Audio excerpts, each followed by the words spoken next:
Donc d'abord, on est très très heureux de vous retrouver. Donc certains d'entre vous ont participé à notre premier live sur le ventre. Et donc on est très heureux de vous retrouver donc en compagnie de Roland, Virginie, Véro et Bruno. Aude a pas pu être là ce soir, mais elle a préparé avec nous et elle nous a même enregistré des séquences pour la partie phytothérapie. Donc on se donne jusqu'à 20h30. C'est super avec vos caméras allumées pour tous ceux qui peuvent et les micros coupés. N'hésitez pas à poser des questions au fur et à mesure. Et vous pouvez aussi, si vous le souhaitez, en mettre dans le chat. Et j'espère qu'on aura un temps à la fin pour les questions-réponses.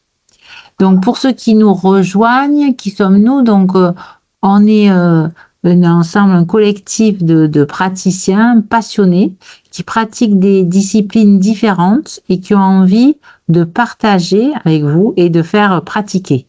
Donc notre objectif, c'est vraiment de favoriser l'autonomie de chacun grâce à des techniques variées, des techniques accessibles pour que chacun puisse choisir la technique qui lui correspond le mieux. La thématique ce soir, c'est autour du sommeil. Et alors là, j'ai un problème. J'ai un appel que je peux pas prendre. La thématique ce soir, c'est autour du sommeil et donc le souhait, notre souhait, c'est d'organiser des lives à peu près tous les trimestres. Donc le prochain, ce sera le 4 mars et entre-temps de pouvoir vous proposer des ateliers qui vont vous permettre de approfondir et pratiquer, vous approprier les techniques qui vous correspondent le mieux. Donc, pour chacune des techniques, on va vous proposer des ateliers thématiques complémentaires. Je ne sais pas pourquoi je m'entends en double d'un coup. Non, j'ai coupé le micro qui faisait écho. Ah, merci. Donc, ce soir, on va, sur le sommeil, s'intéresser à la physiologie, au message du corps et dans les solutions, aborder des propositions en médecine chinoise, en phytothérapie, aromathérapie. En sous-jok, on vous proposera de pratiquer. Avec la respiration, on proposera de pratiquer. Sonothérapie, avec aussi une proposition de pratiquer. Et l'auto-hypnose, toujours avec une proposition de pratiquer. Et si on a le temps, on parlera de comment soigner son réveil pour avoir le maximum d'énergie pour notre journée. Donc, lors du dernier atelier sur le ventre, les participants ont choisi justement la thématique du sommeil et ont déjà posé quelques questions sur le WhatsApp qui nous permet de rester en lien et de continuer à communiquer entre deux lives ou deux ateliers et dont on vous donnera bien sûr le QR code. Donc, dans les questions, il y avait quelles sont les tisanes pour s'endormir et quand les prendre, quelles sont les techniques d'endormissement, comment faire taire le cerveau, comment retrouver un sommeil profond sans se réveiller plusieurs fois et comment faire quand on se lève plusieurs fois la nuit. Donc, on va répondre à ces questions au fur et à mesure et bien sûr, si vous n'avez pas la réponse, n'hésitez pas à nous dire et s'il y a d'autres questions qui viennent, bien sûr, n'hésitez pas à nous dire aussi. Donc, pour commencer, on va vous poser une question. Donc, pour répondre à cette question, soit vous flashez le QR code, soit vous allez sur votre téléphone. Donc, soit vous flashez le QR code et vous regardez la question sur votre téléphone, soit vous écrivez, vous tapez WooClap sur votre téléphone et vous mettez le code HRXGGK. Est-ce que c'est clair pour tout le monde? Vous y arrivez avec le QR code? Ah ouais, je vois que ça y est, il y en a qui répondent. Donc, première question, combien de Français souffrent d'insomnie? Est-ce que c'est 1 sur 5 ou est-ce que c'est 1 sur 10? Donc, je vois les réponses au fur et à mesure. Donc, majoritairement, vous avez répondu 1 sur 5. Alors, Véro, que nous dis-tu? Eh bien, je dis bravo. C'est bien 1 Français sur 5, la bonne réponse. qui souffrent d'insomnie. Donc, la définition de l'insomnie. L'insomnie, c'est un manque de sommeil, que ce soit au niveau quantité ou au niveau qualité du sommeil, même quand les conditions sont bonnes. L'insomnie se traduit par des difficultés à s'endormir et ou des réveils la nuit et ou un réveil trop tôt. Elle est suivie d'une sensation de ne pas avoir assez récupéré. On parle d'insomnie chronique lorsque les troubles ont lieu au moins 3 fois par semaine et depuis au moins 3 mois. Voilà ce qu'on peut dire sur l'insomnie. Merci beaucoup, Véro. Donc, effectivement, il faut que ce soit assez répétitif pour être considéré comme insomnie, si je comprends bien. Donc, deuxième question qu'on vous propose, c'est combien de temps de notre vie occupe le sommeil? Ça peut être différent, d'ailleurs, pour certains d'entre vous en termes de réponse.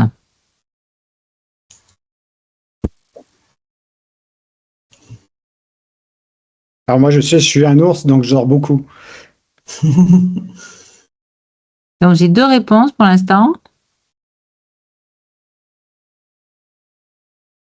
3 réponses.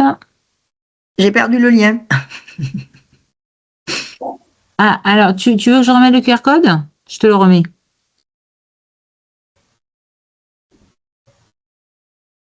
Voilà.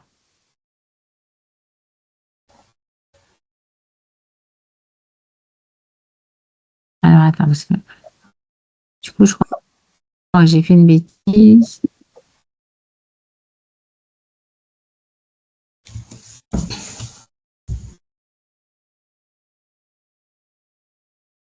Donc, j'ai que 3 personnes qui ont répondu. Et pour la... Ah, ça y est. Donc, pour la majorité des réponses, c'est 1/3 de notre vie. Effectivement, en moyenne, les Français dorment 7 heures par nuit, donc 7 à 8 heures. Donc, on est bien sur 1/3 de notre vie, sachant qu'on n'est pas égaux devant le sommeil et qu'il y a des grands dormeurs et des petits dormeurs. Donc, on a 5% de personnes qui dorment 5 heures ou moins et 5% de personnes qui ont besoin de dormir 10 heures ou plus.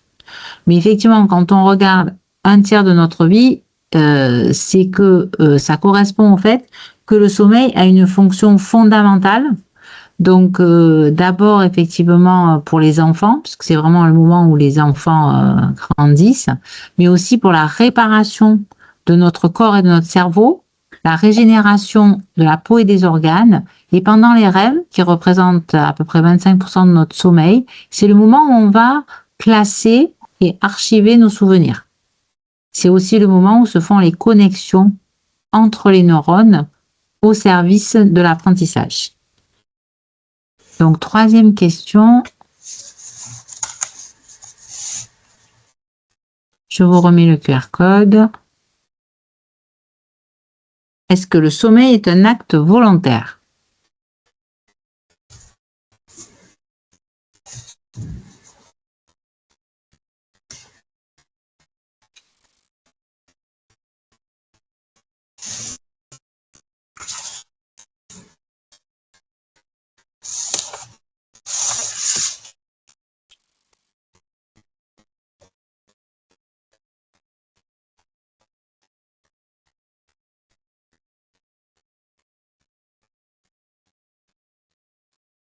Donc, majoritairement, votre réponse est non. Et effectivement, Véro, je crois que c'est pas un acte volontaire. Oui, c'est ça. Dormir n'est pas un acte volontaire. En fait, c'est notre cerveau qui décide de notre endormissement en changeant son rythme cérébral sans stimulation externe ou interne. La première erreur que nous faisons lorsqu'on souffre d'insomnie, c'est de vouloir à tout prix dormir. En fait, j'envoie à mon cerveau une consigne impossible à suivre pour lui. Parce que vouloir dormir, ça engage notre volonté, notre attention, notre contrôle, et toutes ces fonctions d'éveil maintiennent le cerveau actif. On surveille constamment si on s'endort, est-ce que ça vient, est-ce que je suis en train de m'endormir, et c'est ce qui maintient le cerveau en mode alerte. C'est ce qu'on appelle l'hypervigilance. Et en fait, au final, c'est un cercle vicieux parce que plus on essaie, plus on est tendu et moins on dort. Alors, plus on s'inquiète et plus on essaie encore, et c'est un cercle vicieux sans fin. Nous n'avons pas tous le même rythme de sommeil et nous n'avons pas tous la même heure naturelle d'endormissement. Donc, si au bout d'un quart d'heure, on tourne dans le lit et on voit qu'on ne trouve pas le sommeil, le mieux est d'aller vers une activité plus calme. Et quand on sent le sommeil venir, eh bien, retourner au lit, s'endormir naturellement, accompagné par notre cerveau. Voilà ce que je pouvais dire sur l'acte volontaire ou pas. Merci beaucoup. Alors, la prochaine question, c'est le sommeil est-il lié aux hormones?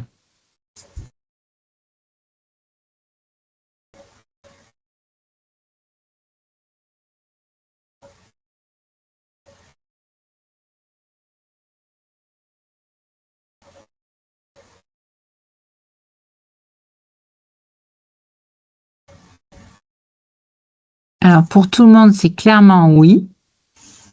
Et la question suivante, c'est la température du corps joue-t-elle un rôle sur l'endormissement?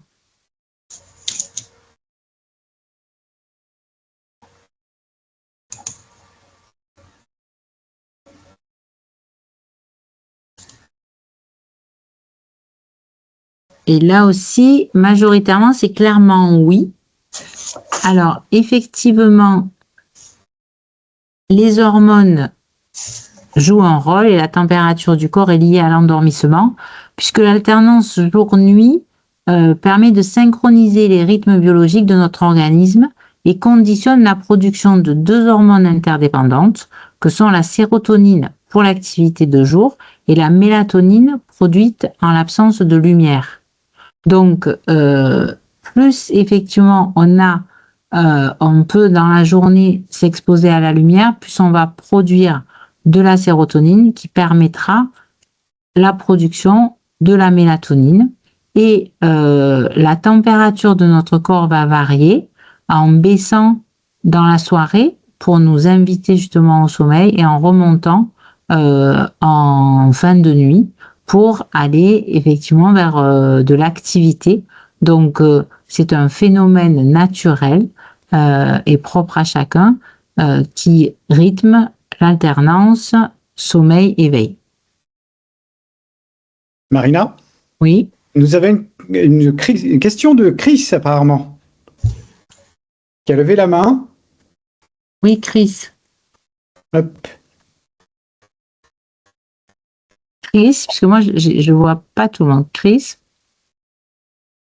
J'essaye de réactiver son micro. Oui. Non, apparemment, c'est Chris. Allez, je te laisse. Je te fais un gros bisou. On se rappelle demain. Ciao. Ça, c'est Catherine. Bonjour, Catherine.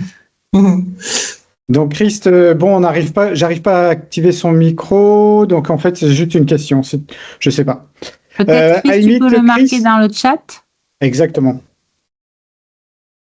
Donc, j'en profite là pour accueillir parce que je crois qu'il y a pas mal de personnes qui nous ont rejoints. Donc, je vois Catherine qui a allumé sa caméra.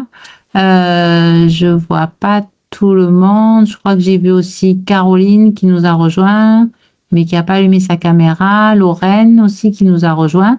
Donc, simplement pour dire que sur la thématique du sommeil, on a commencé par un petit quiz et revenir sur la physiologie et que maintenant on va vous apporter des éclairages avec différents types de techniques que pour certaines vous pourrez expérimenter et puis qu'on vous proposera aussi de creuser. Donc peut-être juste avant de passer à ça, oui, j'avais une dernière question, on verra que j'allais oublier, excuse-moi. Donc le quiz n'est pas fini. Donc dernière question. qui est sur les rythmes du sommeil. Donc, je vous l'ouvre tout de suite. Pardon. J'ai voulu aller trop vite. Donc, dernière question sur les phases du sommeil. Oui, combien de phases comporte le sommeil?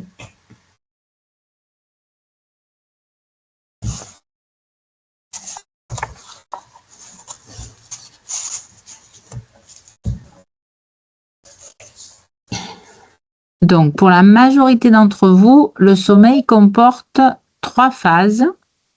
Véro, qu'est-ce que tu nous dis? Alors, ma diapo préférée, mon petit train. Alors, le sommeil comporte 2 phases. Alors là, vous en voyez 3 sur l'image, mais en fait, c'est parce que le sommeil lent n'en compte qu'une. Donc, la première, le sommeil lent, que l'on divise en sommeil lent léger ou en sommeil lent profond. Oui. Il représente 75% de notre nuit, de notre temps de nuit. Durant cette phase, il y a une restauration physique, biologique et immunitaire de notre organisme. La deuxième phase, c'est le sommeil paradoxal, qui donc, par déduction, représente 25% de notre nuit. C'est une phase de récupération psychique qui favorise l'apprentissage, la mémoire, et c'est le moment où l'on rêve aussi. Donc, une nuit représente à peu près, ça dépend d'une personne à l'autre, 4 à 6 trains. Donc, le train, ça va de l'endormissement à la petite phase de micro-réveil quand même, à chaque fois qu'on repart dans la boucle. Merci beaucoup. Alors, que nous dit le corps quand on a du mal à s'endormir ou qu'on a tendance à se réveiller? Ben, ça peut être un message autour de la peur, avec une peur de s'abandonner, une peur de se laisser aller, parce qu'on préfère rester en vigilance, on préfère rester en alerte, parce qu'on se sent en danger, peut-être par rapport à ce qui se passe en ce moment dans notre vie. Donc, cette insécurité provoque le besoin de contrôle et aussi peut provoquer la culpabilité avec le fait qu'on ne s'arroge pas le droit de se reposer. Donc, ces types de peurs vont être éclairés par Virginie avec la médecine chinoise suivant l'heure à laquelle on se réveille la nuit. Et pour des insomnies qui durent depuis très longtemps, il peut y avoir des causes qui peuvent être liées à des chocs, qui peuvent être liées à l'enfance et qui peuvent nécessiter de pouvoir arriver à les creuser pour les résoudre avec différents types de techniques. Je passe la parole à Virginie. Dans le Que faire, on démarre avec la médecine chinoise.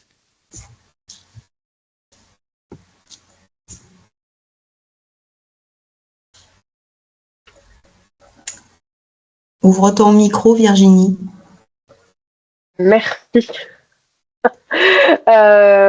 Du coup, en médecine chinoise, l'horloge des méridiens, qu'on appelle aussi l'horloge circadienne, c'est un concept fondamental qui coordonne les flux d'énergie, aussi appelés Qi.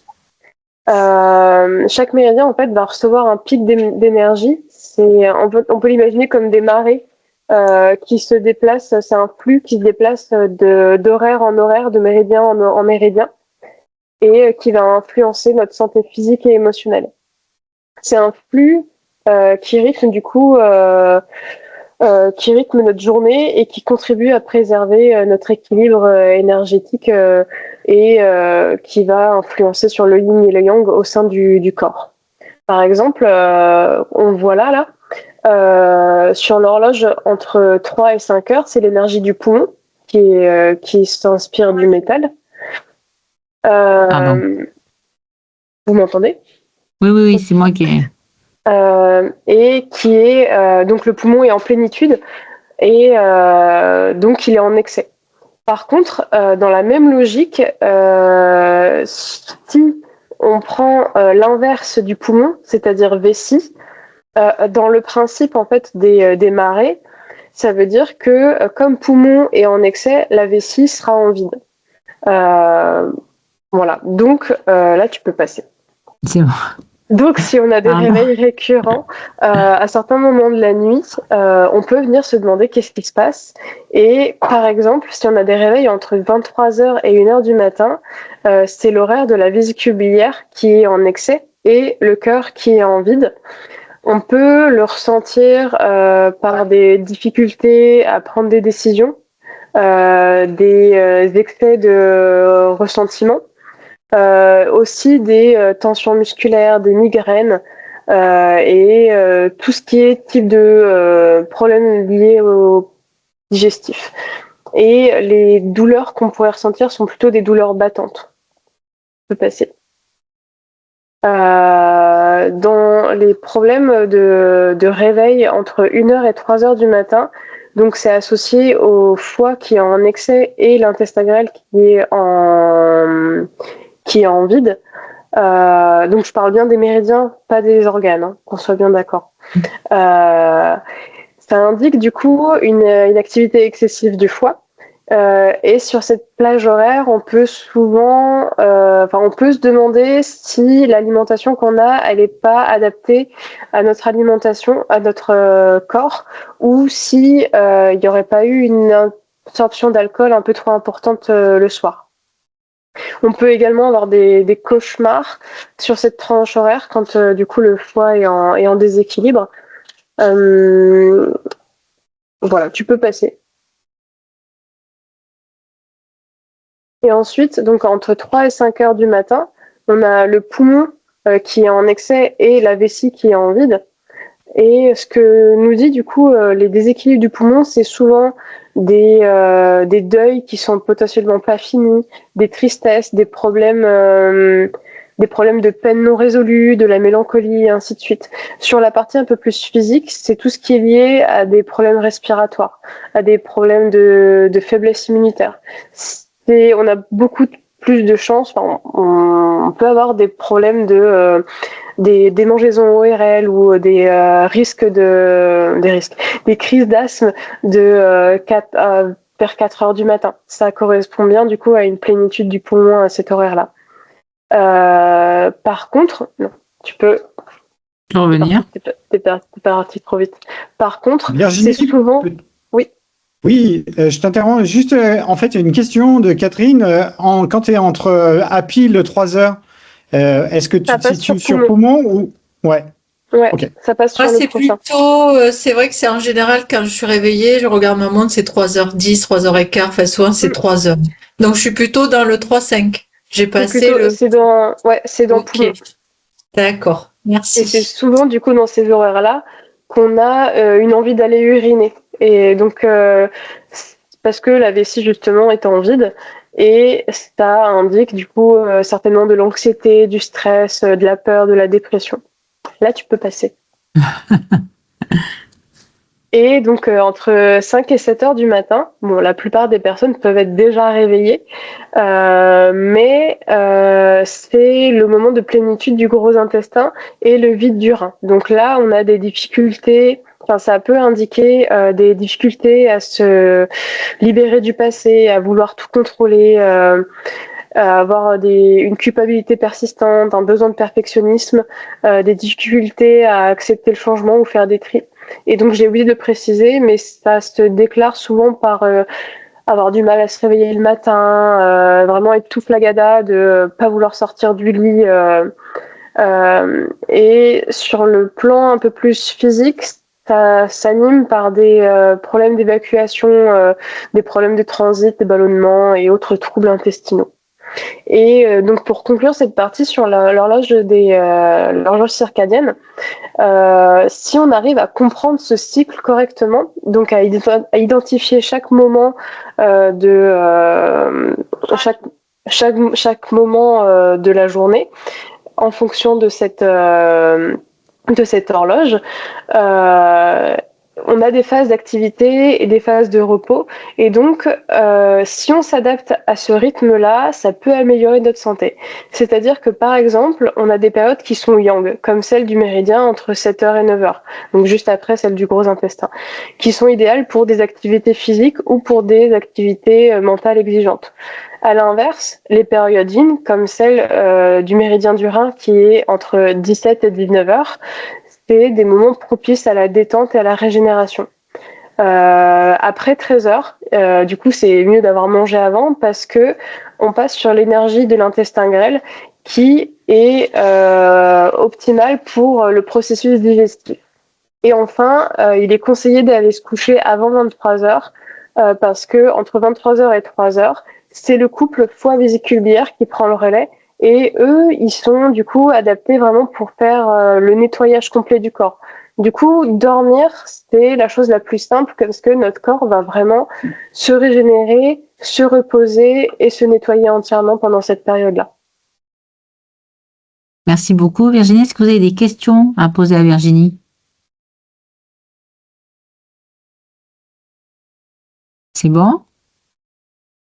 Oui, une question. Justement, quand on se réveille entre 3h et 5h du matin, comme ça m'arrive très, très, très souvent, c'est quoi alors la solution? Travailler son énergie du poumon. L'énergie du poumon, en fait, il faut déterminer si c'est plutôt le poumon ou si c'est le foie qui est en déséquilibre. Et à partir de là, il faut travailler telle ou telle énergie. Donc il y a à l'occasion, j'ai pas encore prévu d'atelier pour ça, mais si jamais il y a des gens qui sont intéressés, je pourrais prévoir un atelier en 2026 sur les différents comment stimuler tel ou tel méridien, parce que pour chaque méridien, on peut avoir des points adaptés ou alors des postures qu'on peut répéter tous les matins ou tous les soirs à n'importe quel moment de la journée. Donc ça peut faire office d'atelier. Donc si jamais vous êtes intéressé, je peux vous inviter à écrire dans le chat votre adresse mail et on vous tiendra au courant quand il y aura un stage, un atelier qui sera prévu. D'accord, merci. Mais je crois que je suis dans le même cas, donc alors, je serais intéressée aussi. Mettez vos mails et comme ça, on va marquer que c'est pour cet atelier. Merci beaucoup, Virginie. Donc, s'il n'y a pas d'autres questions, on va avoir l'approche de Aude en phytothérapie qui s'est enregistrée.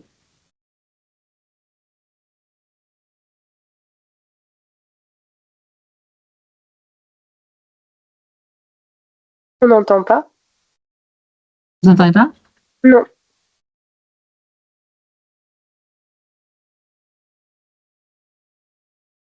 Alors, si vous n'entendez pas, c'est peut-être que j'ai fait une fausse manip au départ. Alors, attendez. Je vais repartager. Désolée, je me suis posé la question si j'avais bien partagé le son. Pardon.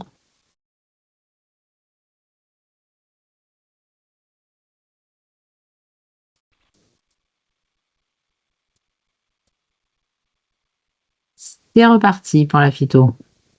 Concernant vous les entendez plantes là qui apaisent les troubles du sommeil et les réveils nocturnes, il y a 3 catégories de plantes. Les plantes qui vont calmer le mental. Donc on peut citer la spirulodorante, l'aubépine, la citronnelle, la lavande, la marjolaine, le mélilo, la mélisse officinale, l'oranger amer, la passiflore officinale, le tilleul, la verveine odorante. Dans la deuxième catégorie des plantes, les plantes qui favorisent le sommeil, on a toujours la spirulodorante, le coquelicot, l'escolcia, qui est le pavot de Californie, c'est la même famille que le coquelicot, le houblon, la lavande officinale, l'oranger amer, la passiflore officinale, le tilleul, la valériane. Et dans la troisième catégorie de plantes, c'est les plantes qui vont favoriser la digestion, parce que les insomnies peuvent être dues à un mental encombré, mais aussi à une digestion difficile. Et donc, on pourra se servir de la camomille matricaire, la camomille romaine, la marjolaine, la mélisse officinale, la verveine odorante et la fumetaire. Parmi toutes ces plantes que je viens de vous citer, j'ai choisi de vous en présenter quelques-unes plus spécifiquement où vous allez voir les photos.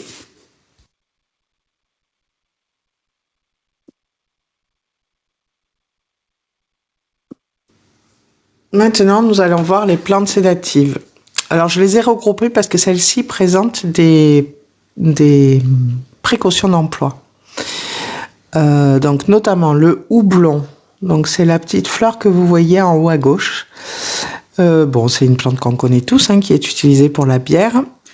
Et en fait, c'est une plante qui a effet œstrogénique. C'est-à-dire que c'est contre-indiqué pour les pour les femmes qui ont des mastoses ou des antécédents de cancer hormonodépendants. Cependant, si on peut l'utiliser, elle apaise l'esprit et dissipe la chaleur du cœur. Et on peut l'associer avec la valériane en cas de troubles de périménopause avec des bouffées de chaleur. Les deux ensemble feront un bon duo pour favoriser le sommeil et faire baisser les bouffées de chaleur. Et le houblon, c'est une plante qui pousse très facilement dans nos régions. Enfin, moi, je suis du côté de Montpellier et il y en a beaucoup en nature. Et les jeunes pousses peuvent être consommées comme des asperges au printemps. C'est assez bon en salade. Voilà. Ensuite, nous avons la passiflore qui est originaire du sud-est des États-Unis et du Mexique. Elle est aussi à ne pas consommer en cas de grossesse. Elle peut avoir des interactions avec le Temesta. Voilà, donc si jamais on a déjà un traitement, faire attention. Et globalement, ces 4 plantes doivent être utilisées avec attention dans les 2 heures après avoir consommé ces plantes. Il n'est pas recommandé de conduire, il faut être prudent. Voilà. Donc pour la passiflore, elle est cultivée en Europe depuis le XVIIe siècle, surtout en ornement en fait. C'est la fleur que vous voyez en haut à droite, qui est assez jolie, qui fait les fruits aussi de la passion. C'est la même plante. Par contre, il y a plusieurs espèces et il y en a des toxiques. Donc celle qui peut se boire en tisane contre les troubles du sommeil, c'est bien Passiflora incarnata. Voilà, les Aztèques l'utilisaient pour ses fruits et elle est validée scientifiquement comme tranquillisante depuis 1827. Et elle est préconisée pour les états d'excitation. Voilà, elle est utile pour tous les types d'insomnie, que ce soit pour les enfants ou les personnes âgées également. Ensuite, le pavot de Californie. Donc, vous voyez cette petite fleur orange qui est donc de la même famille que les coquelicots. Le coquelicot peut aussi être utilisé comme sédatif. Donc, le pavot de Californie, c'est pareil, à ne pas utiliser en cas de grossesse et à utiliser avec prudence si on a des antécédents de glaucome. C'est de l'hypertension dans les yeux. Donc, elle est sédative, hypnotique et inductrice de sommeil. Et elle était utilisée par les populations amérindiennes comme une analgésique mineure. Voilà. Ici, on l'a beaucoup utilisée comme ornementale. Dans ma région, on la voit beaucoup sur les ronds-points notamment. Voilà. Et elle peut être utilisée aussi chez les enfants. Et ensuite, on finit avec la valériane, pareil, qui ne doit pas être utilisée en cas de grossesse. Kyprocrate et Dioscoride recommandaient déjà. Les Romains l'utilisaient contre les palpitations et les arythmies. Au XVIe siècle, elle a été décrite comme guérisseuse de l'épilepsie. Et au XVIIe siècle, on l'a aussi mentionnée pour une action positive sur les convulsions. Et elle a beaucoup été utilisée pendant la Première Guerre mondiale contre les traumatismes des bombardements. C'est le Valium végétal. Donc elle améliore la qualité du sommeil, elle réduit les temps d'endormissement et elle réduit la durée des réveils nocturnes. Et par contre, il faut faire attention avec la valériane, si elle est utilisée à trop forte dose, elle peut devenir excitante. Voilà.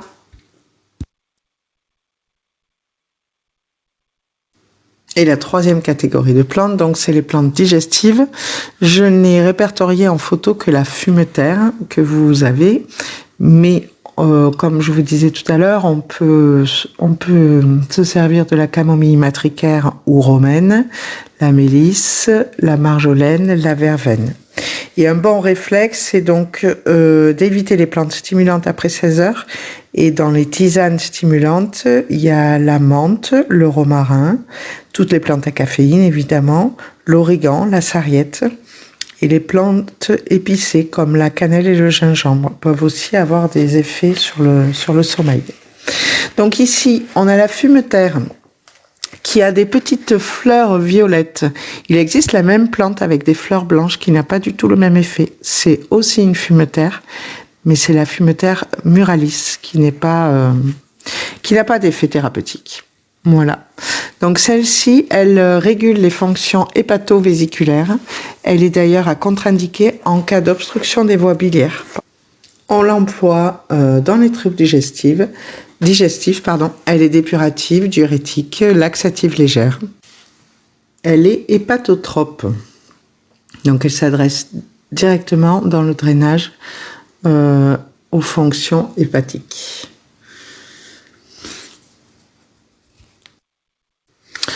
Un rappel de ce qu'on avait déjà vu au premier atelier, les plantes ont des effets en tisane.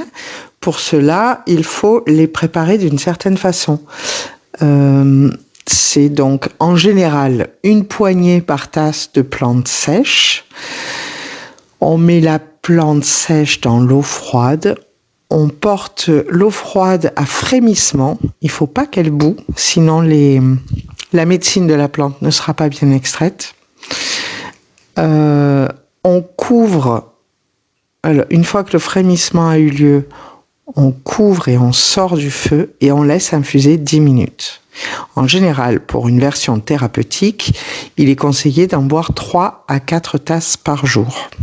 Concernant les plantes du sommeil, je vous conseille dans un premier temps d'essayer une tasse le soir, 1 heure avant d'aller au lit, en fin de repas idéalement, et de voir en fonction de l'effet que ça produit sur vous, si vous augmentez, c'est-à-dire que le lendemain vous pouvez boire 2 à 3 tasses dans la journée. À savoir que quand on dit que les plantes sont calmantes, c'est pas non plus un somnifère. Ça fait quand même pas des effets comme la chimie industrielle. Donc, dans les plantes calmantes, je vais vous présenter la camomille matricaire.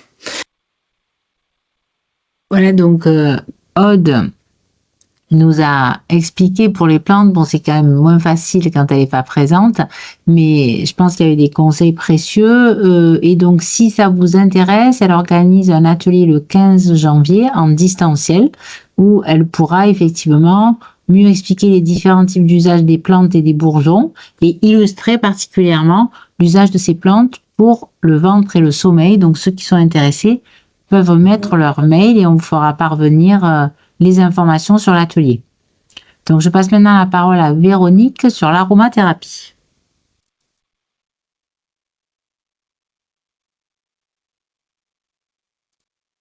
Véro, ton micro n'est pas ouvert, je crois. J'ai fait comme Virginie, pardon.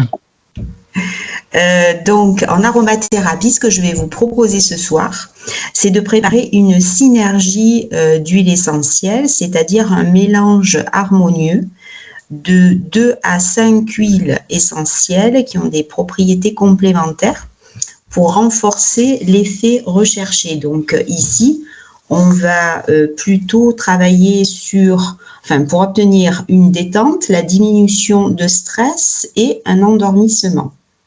Alors pourquoi on utilise une synergie? On utilise une synergie pour avoir un effet supérieur. En fait, la synergie a un effet supérieur à la somme des effets individuels de chaque huile essentielle. Donc, dans la prochaine diapo, je vous proposerai une liste d'huiles essentielles en rapport avec ce que nous traitons ce soir. Mais d'abord, je vais vous expliquer comment la fabriquer. Donc, la première huile que vous allez choisir est l'huile essentielle principale, c'est-à-dire celle qui va donner l'effet dominant à la synergie. Pour une préparation de 10 ml, Je vous ai donné l'équivalent en gouttes, vous le voyez. Donc la première, ce sera 80 gouttes. Pour la deuxième huile essentielle choisie, ce qu'on appelle l'huile essentielle secondaire, elle va venir soutenir la principale. Vous pouvez en rajouter une troisième, mais ce n'est pas obligatoire. Et pour la dernière, on l'utilisera comme une huile essentielle harmonisante, c'est-à-dire c'est elle qui va venir adoucir, équilibrer l'odeur. Je vous ai montré où appliquer les gouttes d'huile essentielle pour l'endormissement le soir. Donc, c'est sur le poignet interne, comme vous voyez sur la photo, ou la plante des pieds. Ça marche très bien. Jamais les huiles essentielles directement sur la peau, je vous le rappelle. Toujours à diluer dans une cuillère à café d'huile végétale, celle que vous voulez. Abricot, avocat, il y en a énormément, amande douce, celle que vous avez l'habitude d'utiliser, ricin, enfin peu importe, mais toujours diluée. Vous pouvez aussi utiliser cette synergie avec un diffuseur, un brumisateur, ou alors, si vous n'avez pas ça, dans un petit diffuseur à bougie, ça marche très bien. Vous mettez 10 gouttes dans ces diffuseurs. Vous diffusez 15 minutes avant d'aller vous coucher, donc dans la chambre, et ensuite vous arrêtez la diffusion des huiles essentielles. Donc, pour les huiles essentielles que vous allez mettre, je vous rappelle quand même aussi, si vous n'avez pas l'habitude de les utiliser, de toujours tester dans le creux du coude quand même, 24 heures avant de les utiliser. Si vous avez une réaction allergique, c'est très important quand même. Donc, on passe aux huiles essentielles. Donc, l'huile essentielle de lavande, c'est l'huile essentielle par excellence pour lutter contre les insomnies, les troubles du sommeil et les angoisses. Elle favorise l'endormissement, donc c'est celle que je vais préconiser en huile essentielle principale dans la synergie. Ensuite, vous pouvez choisir dans celle que je vous propose. Il y a la mandarine rouge qui réduit le stress, qui calme les angoisses et les insomnies. Je rappelle qu'elle est photosensibilisante. Si vous l'utilisez le soir, il n'y a pas de risque. Si vous allez faire la sieste sur la plage, je vous le déconseille. Vous allez avoir une réaction avec le soleil. Petit grain bigarade, elle détend, elle agit sur le système nerveux et le relâchement musculaire. Elle agit sur la fatigue et l'énervement de fin de journée. Ensuite, la marjolaine à coquille. Alors elle facilite l'endormissement, elle apaise le stress, l'anxiété, la nervosité et les insomnies au petit matin.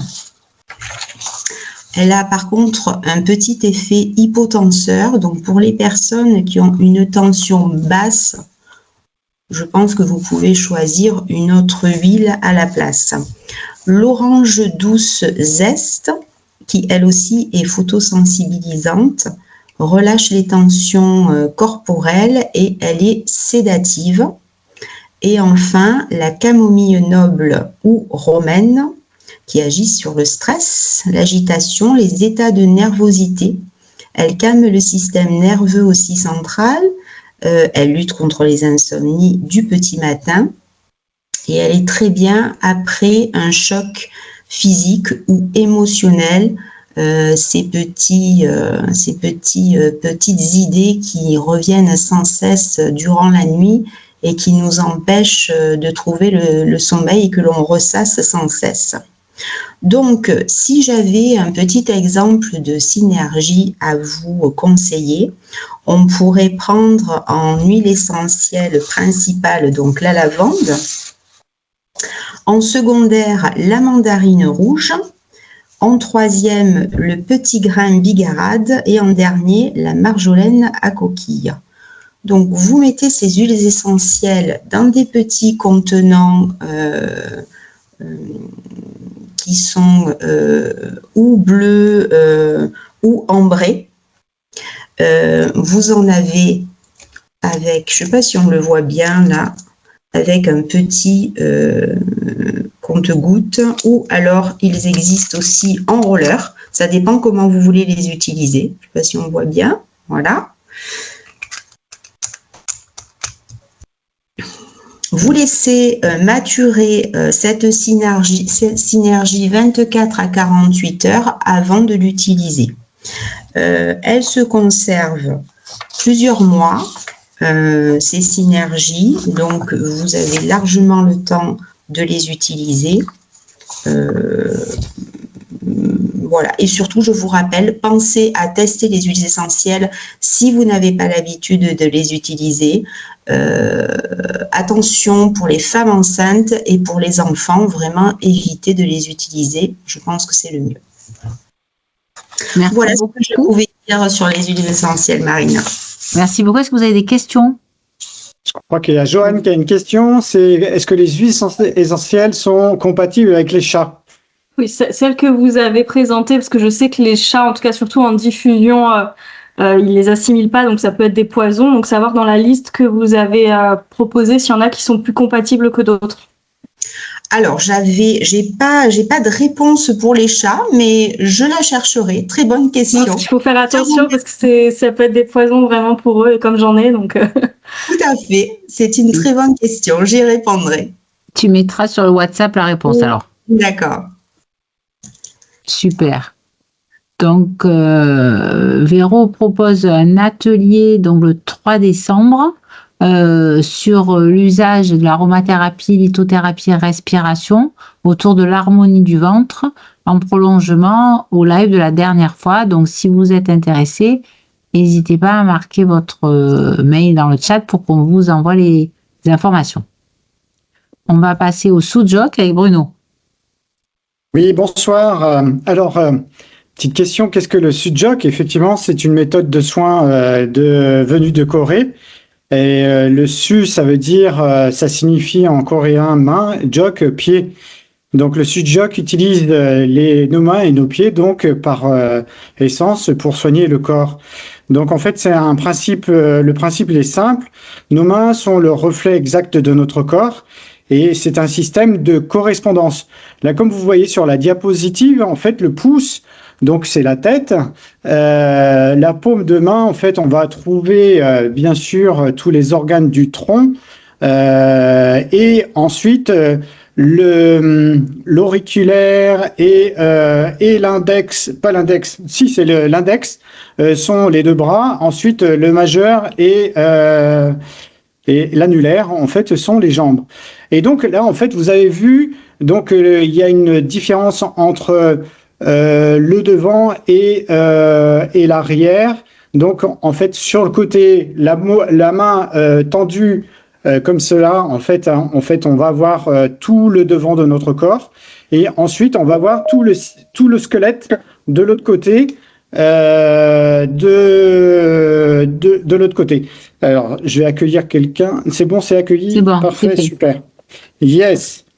Donc, alors, comment ça marche? En fait, nous stimulons un point précis sur la main. Donc, cette stimulation envoie un signal d'équilibre au corps et elle permet d'apaiser la douleur ou de calmer le système nerveux.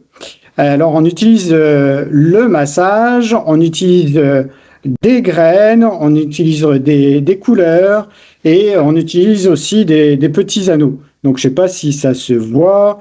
Et là, j'utilise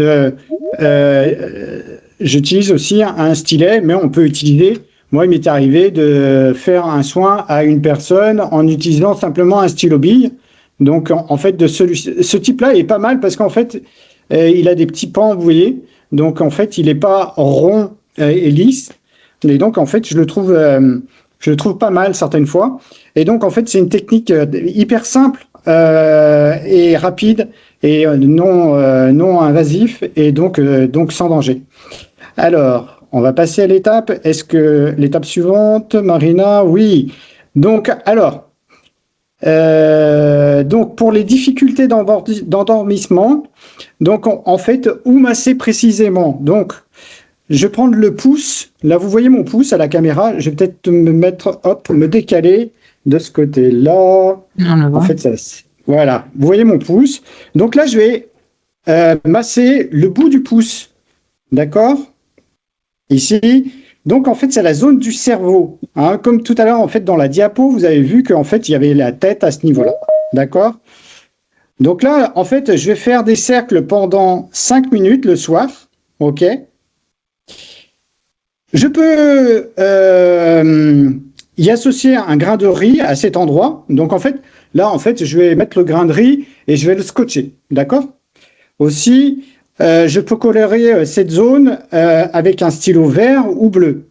Donc, par essence, le vert est neutre en médecine traditionnelle chinoise et le bleu, en fait, est côté yin, en fait, qui va réduire le yang, pour le coup. D'accord? Donc ça, c'est quelque chose que vous pouvez faire, qui est simple, pour faciliter l'endormissement. Ensuite, la diapositive suivante. J'arrive. Oui. Est-ce que tu veux faire pratiquer? En fait, on peut le faire, oui. De toute façon, en fait, vous l'avez compris, hein, donc c'est cette partie-là. Faut que je me décale, mais en fait, voilà. Cette partie-là, la tête du pouce, et là, je tourne, et j'exerce quand même un petit peu de pression. Hein. Donc, en fait, voilà. Donc, pour m'aider, je peux faire comme ça. Et donc, là, j'appuie et je fais 5 minutes avant de m'endormir. OK? Donc là, ça facilite l'endormissement. Et donc, ensuite, pour continuer cet effet, donc je vais ajouter un grain de riz. Ou aussi, moi, ce que je fais, je cumule le tout. Je mets du bleu à cet endroit-là et principalement, ou du vert. Si je sens qu'en fait, j'étais un peu excité avant, je vais mettre du bleu plus que du vert. Mais si j'étais dans un mood assez tranquille, je vais mettre du vert, tout simplement. Alors pour les insomnies, donc Bruno, c'est aussi bien, c'est vachement bien pour quand on se réveille dans la nuit justement et qu'on ne veut pas bouger, qu'on veut pas, on veut pas aller aux toilettes ni rien, mais justement pour pouvoir s'endormir, cette technique, elle est super. Ouais. Exactement. Ouais. Bon, après, on n'a pas forcément un grain de riz et les grains que je vous propose et puis des feutres. Mais ceci dit, si vous avez une table de chevet, à la limite, vous pouvez prévoir un petit peu ces petits attirails. Comme ça, en fait, vous pouvez dégainer quand vous en avez besoin. Donc, merci Coco. Effectivement, pour l'insomnie, en fait, on va avoir une autre approche. Donc, en fait, on est toujours sur le bout du pouce, hein, toujours. D'accord, mais aussi on va aussi masser donc cette partie-là ici. Est-ce que vous la voyez suffisamment? Donc là en fait vous avez la tête et là on arrive vers le cœur, ok? Et donc on va le masser ici. Donc là on va masser la base du pouce, hein, donc c'est le cœur et aussi si on prend sa main, là ici vous avez la main, vous voyez quelle main en fait, c'est une main droite, et moi c'est ma main gauche, d'accord?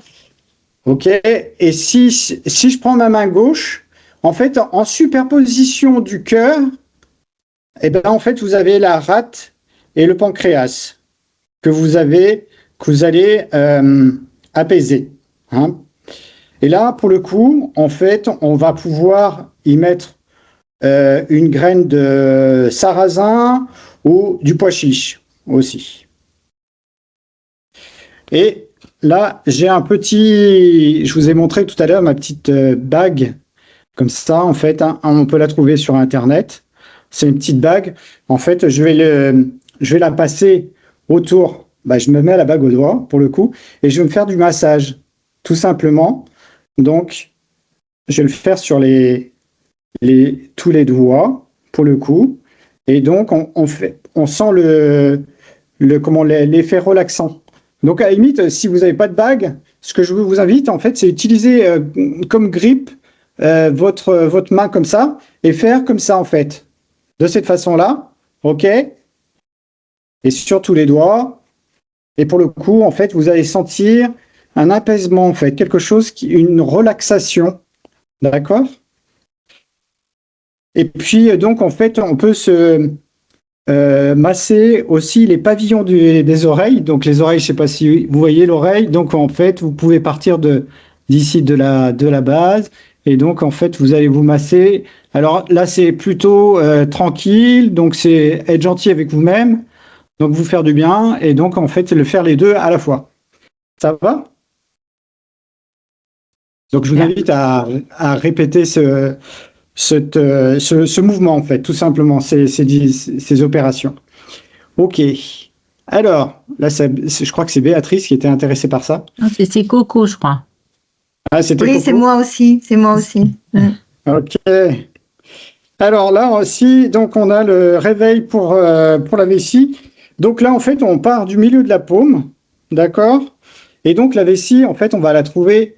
Donc là, ici, on a l'intestin. La vessie, on va la trouver par là, en fait. Hein.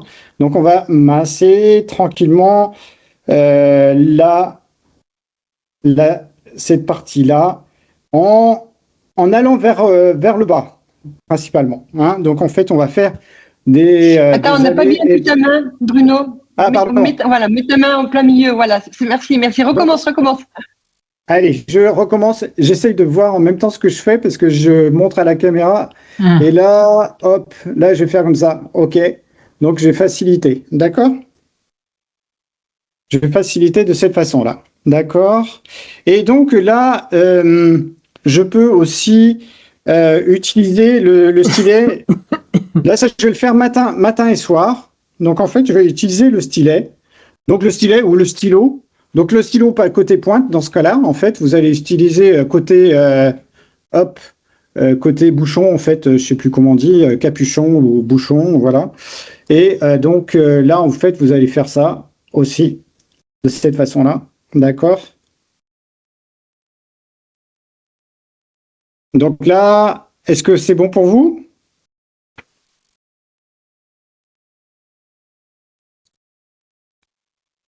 Est-ce que c'est clair? Ouais.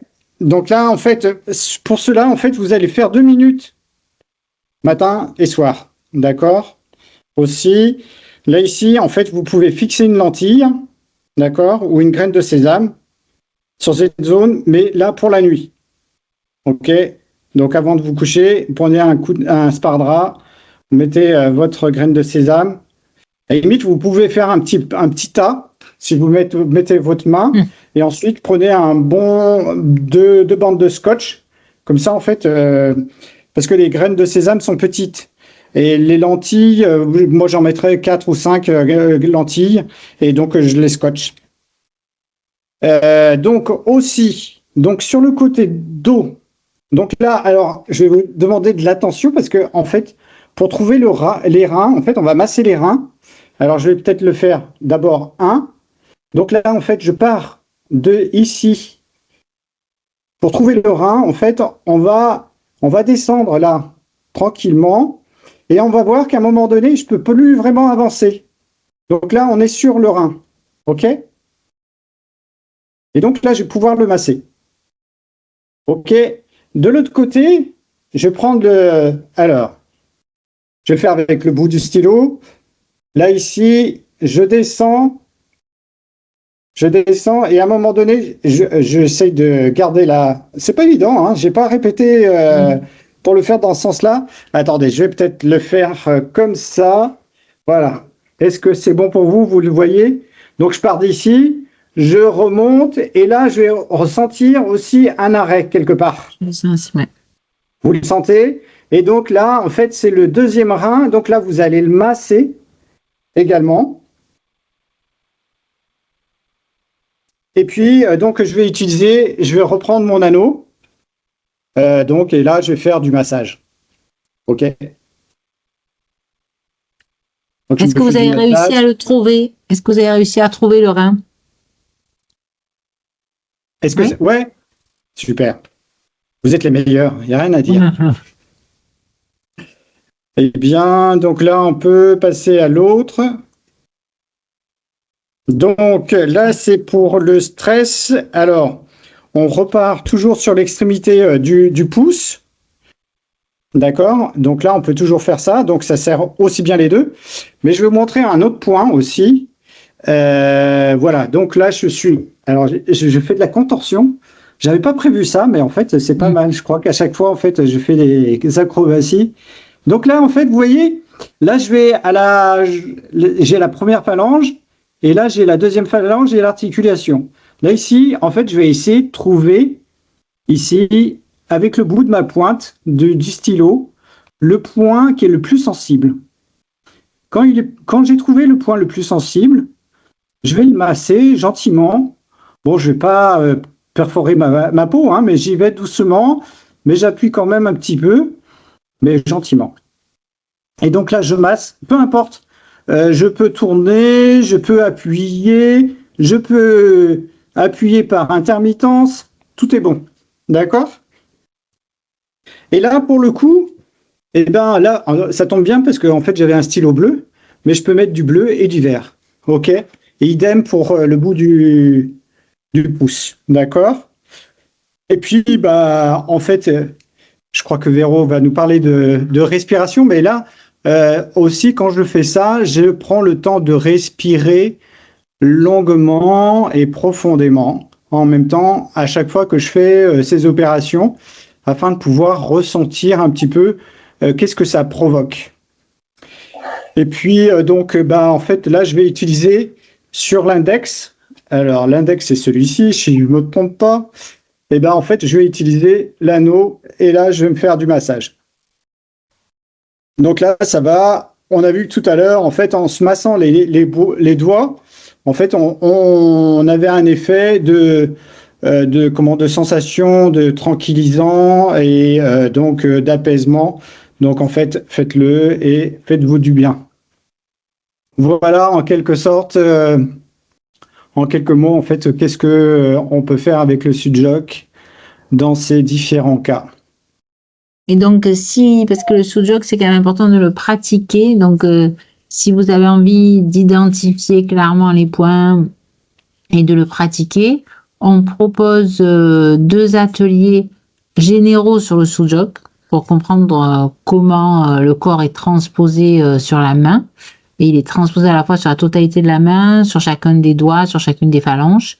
Et on en propose un spécifiquement sur les maux de ventre et un autre spécifiquement sur le sommeil. Donc, pour l'instant en distanciel, mais je pense qu'on en fera aussi en présentiel. Donc, n'hésitez pas à mettre vos mails si vous êtes intéressés. Véro, pour la respiration. Oui, alors je voulais refaire un petit point sur la respiration qui va nous aider avec la manipulation qu'on va faire avec les mudras qui vont venir juste après. Donc pour celles et ceux qui n'étaient pas là à l'atelier précédent, donc on peut utiliser une respiration abdominale très connue et très facile à faire. Donc c'est pour ça que j'ai remis la diapo. Donc pour faire ça, on va s'installer dans un endroit calme et confortable. On va fermer les yeux, on va poser les mains sur le ventre, mais c'est pas obligatoire. On va inspirer sans forcer en posant son esprit sur l'air qui rentre par nos narines. On va remarquer que notre ventre se gonfle. Donc, on va poser notre esprit, en fait, sur ce circuit que va faire cet air rentrant. On va bloquer notre respiration pendant 1 ou 2 secondes et ensuite, on va expirer lentement par la bouche en vidant nos poumons et on va remarquer que notre ventre se dégonfle. Donc ça, c'est un petit exercice que j'avais préconisé à faire quand on a 5 minutes durant la journée ou même le soir avant d'aller se coucher. Ça détend énormément. Donc, pour la prochaine diapo, on va pratiquer, si vous voulez bien le faire, on peut le faire ensemble. en associant donc cette respiration abdominale avec 2 mudras encore ce soir qui sont en lien avec notre recherche de sommeil paisible. Pour celles et ceux qui veulent faire une respiration normale, ça marche aussi tout à fait. Donc, le premier mudra que vous voyez, le mudra Nidra, Nidra Mudra, qui veut dire, d'ailleurs, Nidra veut dire sommeil en sanskrit.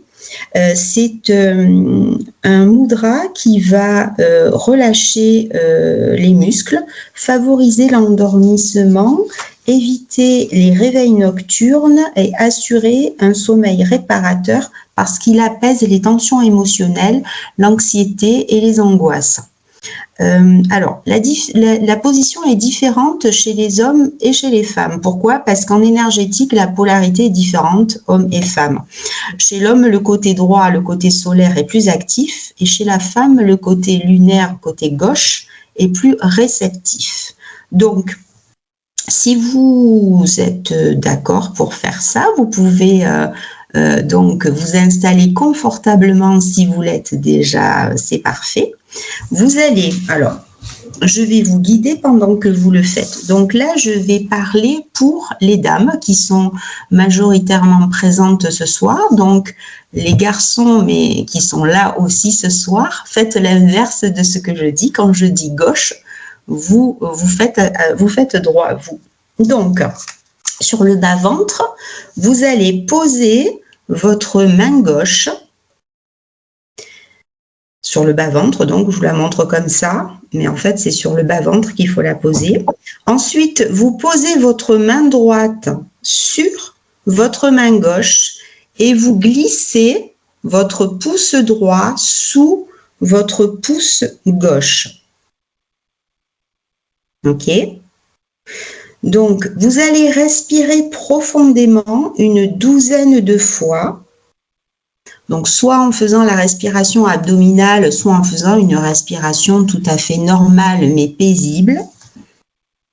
Et vous allez, en respirant, laisser les énergies usées de la journée s'écouler. Donc, on associe toujours avec cette respiration et avec ces gestes l'intention.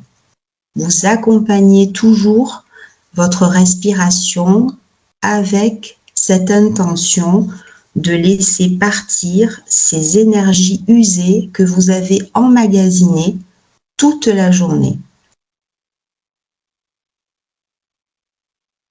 Ensuite, vous faites l'inverse. Vous allez placer votre main droite sur le ventre. Vous allez recouvrir votre main droite de la main gauche. Et cette fois-ci, vous placez le pouce gauche sous le pouce droit. Vous respirez encore de la même façon. Vous laissez partir toutes ces énergies qui vous encombrent, toutes ces idées que vous voulez chasser.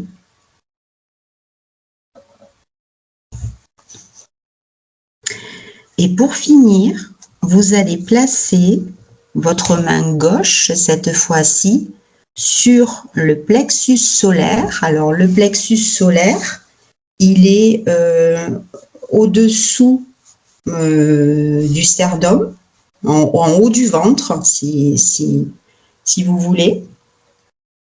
Et vous faites pareil. Vous recouvrez votre main gauche par la main droite et vous mettez votre pouce droit sous le pouce gauche. Vous respirez à nouveau toute... Il y a Béa qui baille déjà, c'est super. Merci Béa. Et vous, toujours avec cette intention de laisser s'écouler les énergies usées de la journée. Donc ça, c'était pour le premier mudra. Le deuxième mudra est le Parivartan mudra. Alors celui-ci, il bouge, celui-là. Donc, vous allez mettre, comme sur la photo, vous allez croiser vos mains. Alors là, vous allez en fait faire ce mouvement. Je ne sais pas si on me voit bien comme ça. Oui, on te voit. Ce mouvement de balancier que vous allez faire tout en respirant, d'accord? Vous allez appuyer vos doigts sur les jointures du dos de votre autre main, d'accord? En respirant. Donc, vous allez inspirer en appuyant, excusez-moi, j'ai mon petit robot qui se met en route, il va s'arrêter tout seul. Vous allez inspirer en appuyant les doigts de la main droite sur les jointures au dos de la main gauche. Les doigts de la main gauche se relèvent à la verticale. Et puis vous expirez en appuyant les doigts de la main gauche sur les jointures au dos de la main droite. Et là, les doigts de la main droite se relèvent. Là, pour les filles et les garçons, c'est pareil, hein. Pas de jaloux. Donc, vous alternez ce mouvement au rythme de votre respiration. Donc, chacun, nous avons un rythme différent, donc chacun l'adapte. Et il faut faire un cycle d'à peu près 30 respirations.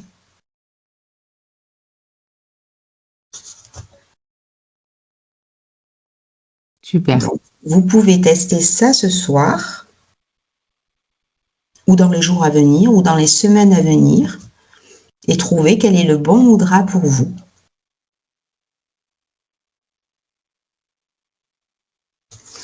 Alors ensuite, on enchaîne sur les diapasons. Coco va être contente. Alors, les diapasons. Donc, il existe des diapasons lestés et non lestés. Donc, ils sont utilisés, les diapasons, pour leur fréquence qui stimulent certains points ou zones énergétiques tels que les chakras. Ils sont utilisés pour rééquilibrer l'énergie du corps, apporter de la détente et de la relaxation. Donc, lestés, ce sont, vous le voyez, la petite image de droite avec les deux petites oreilles là au bout. C'est ce qu'on appelle les diapasons lestés. Alors, eux, ils s'utilisent directement sur le corps, sur un chakra, sur un point de réflexologie, sur un muscle, sur un os, donc directement sur le corps.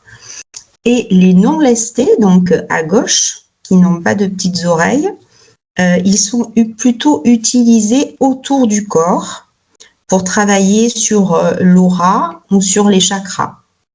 Ils ont besoin d'être activés. Donc en bas, je vous ai mis deux petites photos, deux types d'activateurs. Vous en avez même un à côté du diapason lesté. Ce sont des activateurs qui ont le même but, hein, simplement c'est une histoire de préférence. Ils peuvent être utilisés seuls ou par paire. Et c'est ce qui va nous intéresser ce soir, parce que pour favoriser le sommeil, on va utiliser des diapasons, les diapasons des ondes cérébrales. Alors, dans les ondes cérébrales, on va retenir ce soir que 3 ondes, alpha, theta, delta, parce que les ondes bêta et gamma sont des ondes plutôt de concentration, de réflexion intellectuelle. Donc, pour trouver le sommeil, c'est pas vraiment celle que l'on va stimuler et chercher à obtenir. Donc, les diapasons des ondes cérébrales sont toujours utilisés par 2.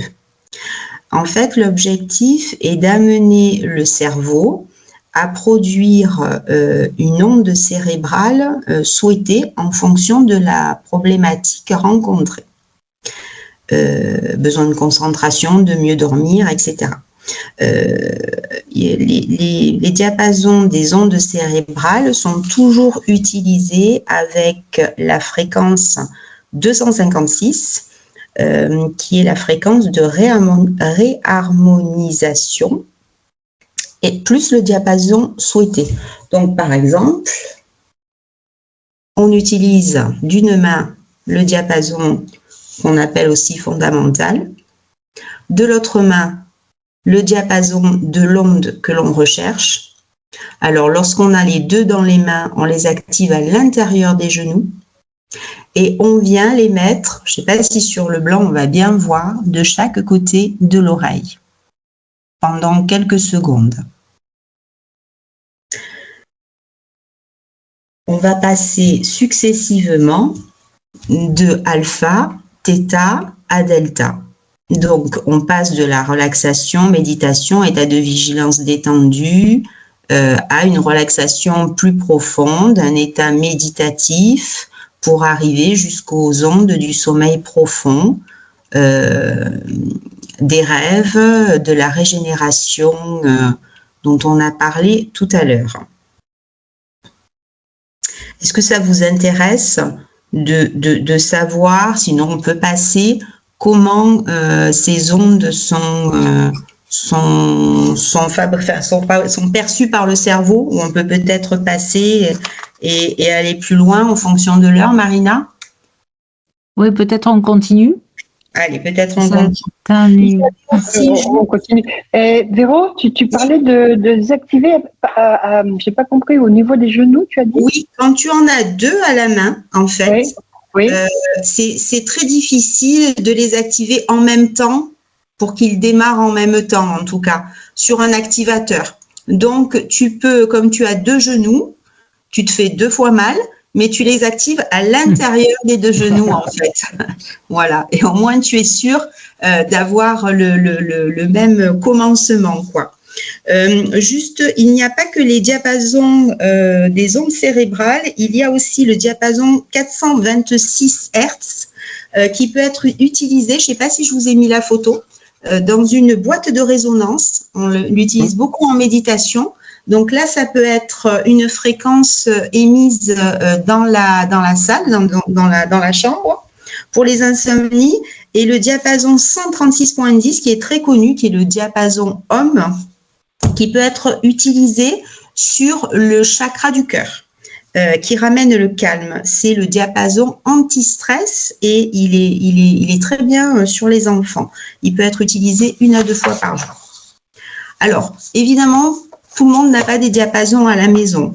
Alors, ce qui est sympa, c'est que maintenant, vous pouvez trouver sur les plateformes de musique, sur Internet, sur YouTube, des musiques qui émettent ces ondes. Donc, c'est des musiques, celle-ci, je crois qu'elle doit durer 3-4 minutes, si ma mémoire est bonne. On peut vous la mettre en lien si elle vous intéresse, en tout cas si elle vous procure un bienfait.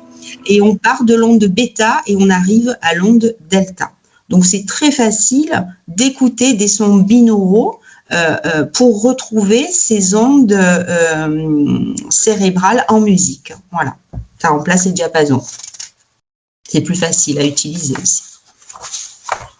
Donc, une autre façon, c'est d'utiliser des activations.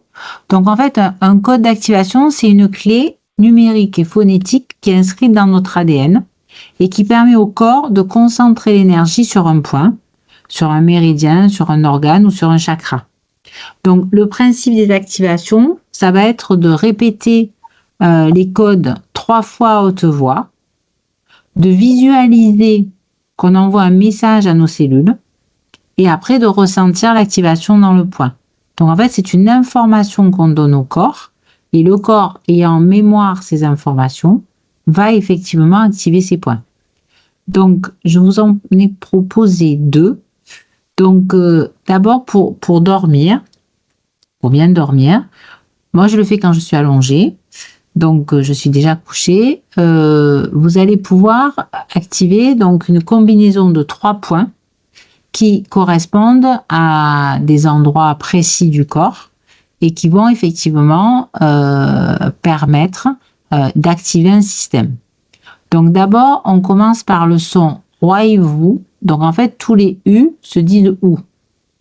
Donc roi et vous, qu'on va dire 3 fois, et quand on va le dire 3 fois, donc si vous voulez, vous pouvez essayer avec moi et voir si vous le sentez ou pas dans le corps. Alors souvent, on ne le sent pas forcément la première fois, mais vous pouvez essayer. Donc roi et vous, roi et vous, roi et vous. Et vous pouvez le sentir au niveau des aisselles ici. Donc en fait, vous provoquez l'activation, vous vérifiez que vous le sentez dans le corps, ça veut dire que ça s'est activé, que le point s'est activé. Le second à prononcer aussi 3 fois, c'est Oit-un, donc toujours le U. Oit-un, Oit-un. Donc sur Roi-vous, on était sur le méridien de l'intestin grêle. Oit-fu, on est sur un chakra secondaire du coude. Et le troisième, c'est So-u. Donc celui-là, vous allez moins le sentir parce qu'il est vraiment sous vos pieds. Donc ça, c'est pour dormir, s'endormir et dormir. Et la deuxième combinaison que je vous propose, c'est pour avoir vraiment un sommeil régénérateur. Donc moi, je fais les deux systématiquement. Véro a testé le sommeil régénérateur et apparemment, ça a très bien marché. Donc là, d'abord, je vais dire Wuni, que je ne vais pas sentir parce qu'il est loin sous mes pieds. Ensuite, je vais dire Entry, et là, je vais le sentir au niveau du sternum. Et enfin, je vais dire Shuva, et je vais le sentir derrière ma tête. Donc, je vous invite à essayer de le faire. Donc, l'idée, c'est vraiment, vous dites les codes avec l'intention d'envoyer un message à vos cellules. Si vous le sentez pas au début dans le corps, c'est pas grave. Et à force de le faire, vous allez voir que c'est impressionnant parce que moi, dès que je le dis, je le sens dans le coude ou je le sens sous les aisselles. Ou après, ça devient vraiment un automatisme. Vous allez le sentir.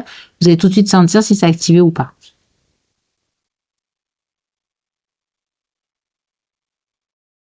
Alors, autre chose que je vous propose pour couper le mental, c'est une visualisation qui est très simple et qui peut être associée à cette musique. Alors, autant la musique qu'on vous a proposée tout à l'heure, moi, pour l'avoir testée, je suis vraiment passée très vite en alpha, puis en theta, puis en delta.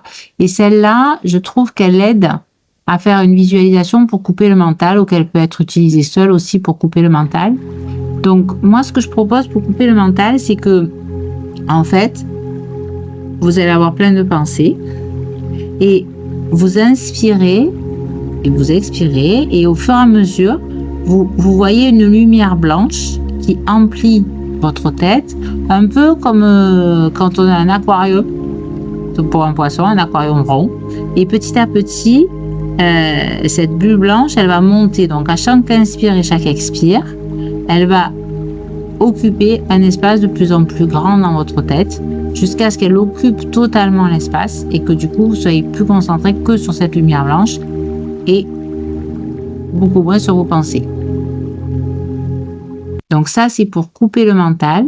Et je fais la même chose avec cette fois-ci une lumière bleue ou une bulle bleue, cette fois-ci pour remédier aux émotions et au trop-plein d'émotions et arriver à rétablir un équilibre sans sentir à l'intérieur un désordre émotionnel qui empêche complètement de se décontracter en fait.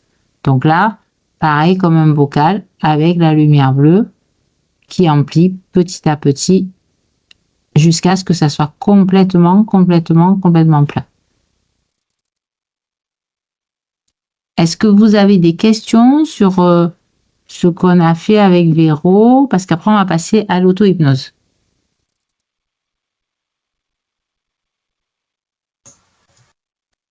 C'est bon?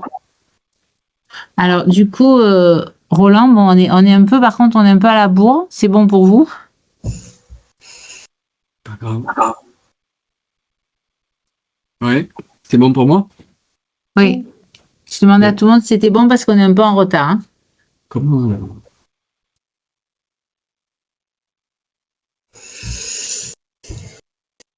Vas-y, Roland, à toi. Ok. Donc l'auto-hypnose, pour présenter un petit peu ce que c'est une technique simple pour calmer le mental et mieux dormir. L'hypnose ou l'auto-hypnose, c'est un phénomène naturel, on va dire, de base. On en fait tous sans le savoir, un petit peu comme Monsieur Jourdain quand il faisait de la prose. La meilleure image que je peux vous donner, en fait, c'est la conduite automobile. Quand vous conduisez tous les jours dans votre voiture, en fait, vous êtes vous êtes en état d'hypnose sans le savoir. Ou en tous les cas, vous pouvez l'expérimenter à certains moments. L'exemple type, c'est quand vous partez dans votre véhicule et puis que finalement vous arrivez à destination et puis vous avez l'impression de ne pas avoir trop réfléchi pendant votre conduite et finalement c'est un petit peu comme si ça s'était fait automatiquement. Et l'hypnose, c'est vraiment ça. C'est un état de ce qu'on appelle un état de dissociation.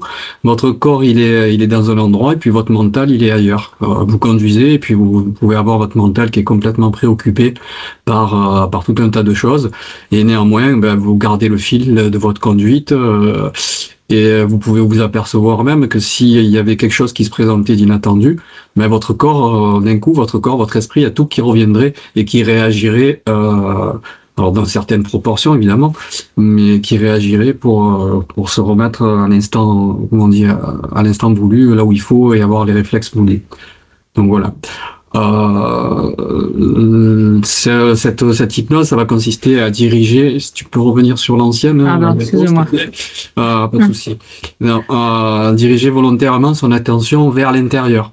Donc on va focaliser son attention à l'intérieur et on va utiliser la respiration consciente, on va utiliser c'est un petit peu les outils que l'on a vus jusqu'à présent finalement, hein. La détente progressive du corps et puis à ça on va mêler de l'imagination, un petit peu comme ça a été fait auparavant avec ce qu'a proposé Marina avec la visualisation finalement. C'est une façon de faire. Voilà, si tu peux passer à la suivante. Marina? Oh, je suis là. Ouais, ok.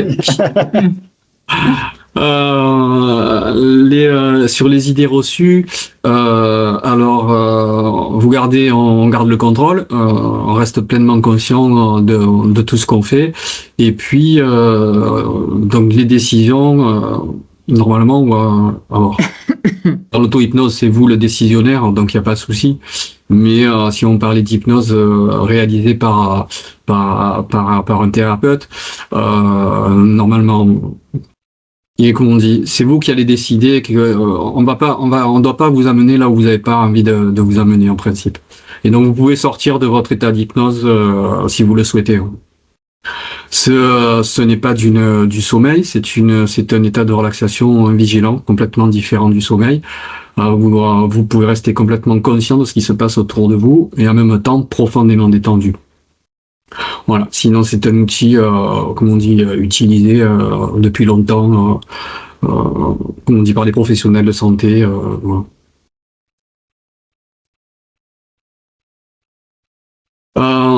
Les trois piliers, on a plus ou moins parlé jusqu'à présent, l'attention dirigée, la relaxation corporelle, le pouvoir de l'imagination. Donc l'attention dirigée, en fait, on va faire un focus pour se débarrasser pour écarter les pensées parasites. On va se relaxer sur le plan corporel pour libérer toutes les tensions physiques et mentales. Et puis avec la visualisation créative, on va influencer positivement le corps et l'esprit. Il faut savoir que le cerveau, il fait pas la différence entre une expérience réelle et une expérience imaginée avec intensité. Hein, votre mental, c'est un petit peu c'est le GPS là qui va guider votre corps vers l'état désiré. Il y a vraiment ce ressenti-là dans l'hypnose. Voilà, vous imaginez, c'est un petit peu comme si on se recréait. Avec cette expérience imaginée, on peut se recréer une vie entre guillemets. Si on pousse à l'extrême. L'auto-hypnose et le sommeil. Alors, ça va apaiser le mental qui est agité. Donc on va mettre en pause, l'idée c'est de mettre, souvent quand on a un souci pour s'endormir, c'est un flux incessant de pensée. Au début, tout à l'heure, on parlait de ne pas forcer le sommeil, la volonté de s'endormir. Alors oui, en effet, et en même temps, quand vous allez faire de l'auto-hypnose, vous avez quand même un acte décisionnaire en fait. Comme tout, un petit peu toutes les techniques qu'on en a vues jusqu'à présent, vous avez à un moment donné, vous avez envie de vous endormir. Donc c'est vous qui allez décider de vouloir vous endormir. Et j'ai envie de dire que l'état de départ, c'est ça, c'est de décider que il y en a assez, quoi. Vous voulez vous endormir, et pour autant, en même temps, vous allez pas forcer le truc. Mais simplement, vous décidez un jour. Moi, j'ai un grand insomniaque par le passé. J'ai un jour décidé d'en avoir assez de me refaire la journée incessante qui tournait dans le cerveau. Là, donc, j'ai appliqué de l'auto-hypnose sans le savoir à l'époque. Voilà. Donc, on va mettre en pause le flux incessant des pensées. Ça active ce qu'on appelle le système parasympathique. C'est le système nerveux du repos. Dans le corps, on a deux systèmes nerveux comme ça, sympathique et parasympathique. C'est un petit peu comme les pédales d'une voiture. Vous avez un accélérateur et un frein. Et on va dire, pour résumer, que le parasympathique, c'est un frein qui va ralentir le système nerveux, le côté, la nervosité du cœur, quoi, si on peut dire.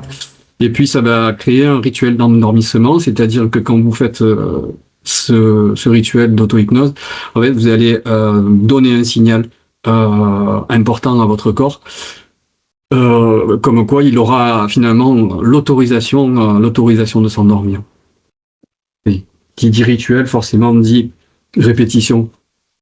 Et c'est par la répétition que vous allez faire. Voilà. Je peux apporter un témoignage si tu veux.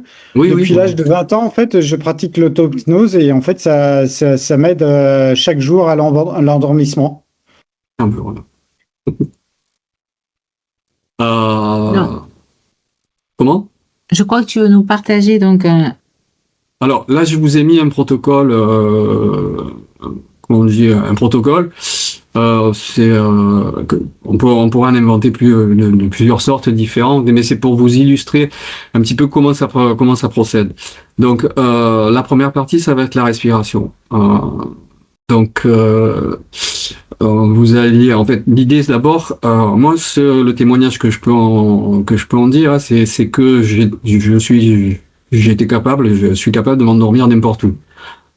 Pour vous donner des endroits extrêmes, c'est sur un trottoir, dans la rue, en pleine nuit, devant une gare, c'est dans un train, par terre, c'est n'importe où, c'est vraiment n'importe où.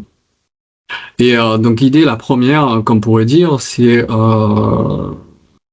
si vous décidez de vous endormir le soir, ça va être de se sécuriser intérieurement. Et donc d'adopter une attitude corporelle sécuritaire, et donc de vous installer de la façon la plus détendue, la plus sécurisante. Ça peut être de se mettre en chien-fusil, ça peut être de s'envelopper dans sa couette, ça pourrait être... D'accord, c'est vraiment ça, c'est l'idée, c'est le préalable, c'est... tout à l'heure on parlait des peurs, et donc d'IK, ça peut être aussi l'idée aussi d'identifier finalement qu'est-ce qui me freine quand je suis quand j'ai bien envie de m'endormir. Hein, c'est donc, vous le savez intuitivement, vous allez le savoir. Si vous me posez la question, vous dites mais finalement qu'est-ce qui me gêne? J'ai peur de m'endormir. Voilà, c'est pas de la psychanalyse de comptoir ou lourde, c'est juste voilà. Et finalement de quoi j'ai peur? Est-ce que je refais ma journée? Toute la journée, est-ce que je repasse le film et un petit peu ça peut aller, mais finalement si ça gêne vraiment dans le sommeil, on peut à un moment donné il faut dire voilà, ça on va le mettre de côté, je le traiterai plus tard par exemple. Donc vous allez vous installer dans cette position confortable, fermer les yeux, faire des respirations, faire 2-3 respirations. Alors là il y a marqué quelque chose, mais on nous dit de respirer et d'expirer un peu plus longtemps. On pourrait aussi faire tout simplement 2-3 grandes respirations comme ça. Comme ça, on va relâcher le truc, le corps, et puis ensuite vous allez fermer les yeux. Et puis en fermant les yeux, vous allez concentrer. Donc là, il est dit, vous focalisez en fait votre regard intérieur sur une partie du corps. Alors cette partie du corps, là, j'ai marqué les pieds jusqu'à la tête. C'est à vous aussi de vous trouver un petit peu, de trouver sur quelle partie du corps vous pouvez vous concentrer. Moi instinctivement, je dirais que je vais me focaliser au niveau du troisième œil. Voilà, là vous savez où on a la ride du lion, là justement cette ride de l'anxiété qui est vraiment une représentation de mental qui peut être préoccupé, et de focaliser comme ça là-dessus. Et puis finalement de relâcher volontairement cette partie-là. Et puis vous allez vous rendre compte que en focalisant sur un relâchement comme ça, mais il y a d'autres relâchements qui vont se présenter au niveau du corps. Et si vous étiez sur le visage par exemple, vous pouvez avoir un relâchement qui va se faire au niveau des yeux. Et puis ça peut se faire aussi au niveau des mâchoires. Et puis vous allez porter votre attention comme ça sur différentes parties. Et puis vous allez constater assez rapidement en fait que ce relâchement, il se décentralise et puis il va se porter sur d'autres parties du corps. Et comme ça, vous allez vous-même porter votre attention sur différentes parties. Et puis effectivement là, à ce moment-là, quand vous commencez que ça vient, ça peut faire. Vous allez passer tout le corps en revue. Tac, tac, et de la tête aux pieds ou des pieds à la tête, c'est comme vous voulez, ça n'a pas d'importance. L'essentiel, ce sera que ça se fasse à votre rythme et à votre rythme d'expérience et de découverte au fil des séances que vous allez tester finalement. Et puis, vous pouvez aussi, c'est pas une nécessité, mais ça peut aider, mais c'est faire imaginer, comment on dit, vous visualiser des images mentales. C'est un petit peu ce que vous a proposé Marina tout à l'heure avec les lumières.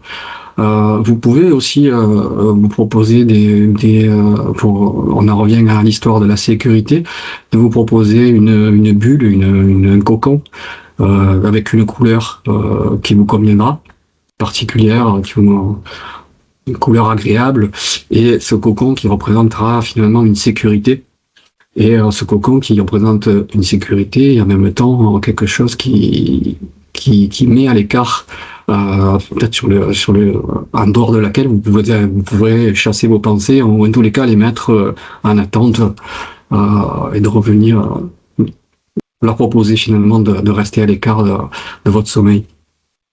Et à cela, vous pouvez donc on pourra en rester là, hein, et puis mais vous pouvez aussi renforcer finalement la chose en vous parlant avec une douce voix, une petite voix, une voix du cœur comme ça, tranquille, et vous parlez à la première personne, et puis vous allez vous donner des propositions sans jamais rien forcer, mais par exemple votre corps, mon corps se détend petit à petit, tout doucement, au rythme qui est nécessaire.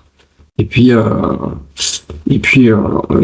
vous pouvez, même si on poussait à l'extrême, je dirais que vous pouvez même vous programmer un réveil, parce que un protocole comme ça, on peut le fignoler, et puis on peut se dire j'ai 20 minutes, je n'ai que 20 minutes à dormir par exemple, pour faire des siestes, des courtes siestes très réparatrices. Et puis vous allez vous programmer non seulement l'heure du réveil, en vous disant que finalement ces 10 minutes-là, ce seront les 10 meilleures minutes, comme on dit, pour avoir un sommeil les plus réparateurs, comme si vous aviez dormi 2 heures. Et ces suggestions-là, peut-être à répétition sur plusieurs fois, vous verrez que ça peut très bien fonctionner. Voilà, pour avoir testé, je sais que quand je travaille à l'hôpital, les siestes, je me donne 20 minutes et je me réveillais au bout de 20 minutes. Quoi. Voilà. Et puis donc pour sortir de là, en fait, vous allez vous revenir progressivement à l'état de veille. Et donc ça, c'est une détente courte, comme on dit, progressive. Et puis et vous ouvrez les yeux quand vous vous sentez prêt. Ce que vous pouvez faire aussi, c'est quand vous fermez les yeux, En fait, parfois on se laisse envahir par les pensées et ces pensées, en fait, il faut rien du tout. C'est juste à vous de visualiser à un moment donné ces pensées, elles vont s'éloigner. Vous focaliser aussi sur le fait de faire venir tout ceci petit à petit. En fait, à chaque fois vous répétez la chose et ça vient progressivement, vous vous endormez. Et puis progressivement aussi, vous avez le regard en fait qui va basculer d'un état mental, c'est-à-dire on va dire à l'horizontale, et ses yeux vont monter petit à petit vers le haut, là, vers au-dessus de la ligne d'horizon et pour être complètement pour accéder à un état de détente.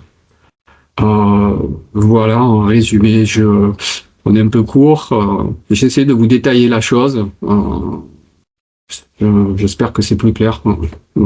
S'il y en avait qui connaissaient, qui ne connaissaient pas. Merci beaucoup. Est-ce que vous avez des questions? J'ai pas une question, mais en fait, j'ai un témoignage. En fait, il m'arrive de pratiquer, de faire 5 minutes de pause et de micro-sieste. Et je pars sur cette technique-là, qui est vraiment efficace. Et Malika, qui est juste là aussi, peut en témoigner, puisque des fois, elle observe un peu ça. Voilà, donc c'est à pratiquer. Et c'est vrai, c'est la force de l'habitude qui fait qu'en fait, on réussit vraiment tranquillement à le faire. Oui, complètement. Complètement. On est en auto-hypnose, on se fait des autosuggestions. Et sans jamais, mais surtout sans jamais forcer. Si vous forcez, c'est pas la peine, c'est peut-être pas le moment, il faut reprendre le truc, c'est à vous de voir. Et puis en fait, vous voyez aussi qu'avec le temps, il y a peut-être même plus besoin d'image mentale et de rien du tout. En fait, ça se fait naturellement. Ça devient un état, c'est comme si vous repreniez le contrôle, entre guillemets, j'aime pas ce mot contrôle, mais plutôt une maîtrise de votre corps et de votre mental. Vous le dirigez un petit peu comme vous allez, alors sauf évidemment exception, vous avez passé vraiment une journée terrible, et des fois c'est difficile de passer au-delà, mais sinon sur un état, comme on dit, c'est un petit peu un yoga de l'esprit, quoi, qui vous permet de vous réapproprier votre corps et de plus le laisser se dépasser par des pensées parasites et autres. Il y a une question de Catherine Cabanis pour lors des réveils durant la nuit, est-ce que tu peux le pratiquer, tu le fais, voilà. Complètement, ouais. C'est pareil, hein, je dis c'est avec l'entraînement que vous allez y arriver. Oui, vous pouvez le faire. À ce moment-là, il faut rien forcer du tout. On peut se poser la question pourquoi on se réveille régulièrement. Alors, ça dépend si vous avez ça dépend un petit peu de votre rythme de sommeil, la quantité de sommeil dont vous avez besoin.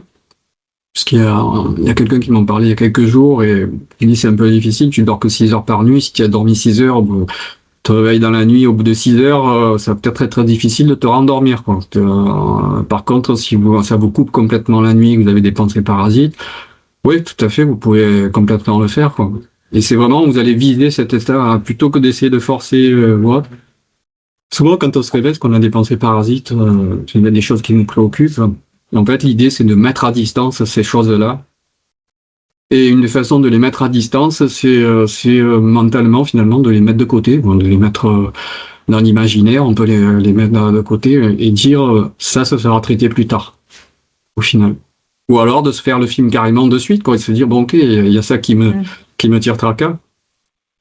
On va là-dessus, et puis, ok, de se dire, je consacre 5 minutes à ça, et puis après, je me mets mon film dans ma tête, et puis j'essaie de me rendormir tranquillement.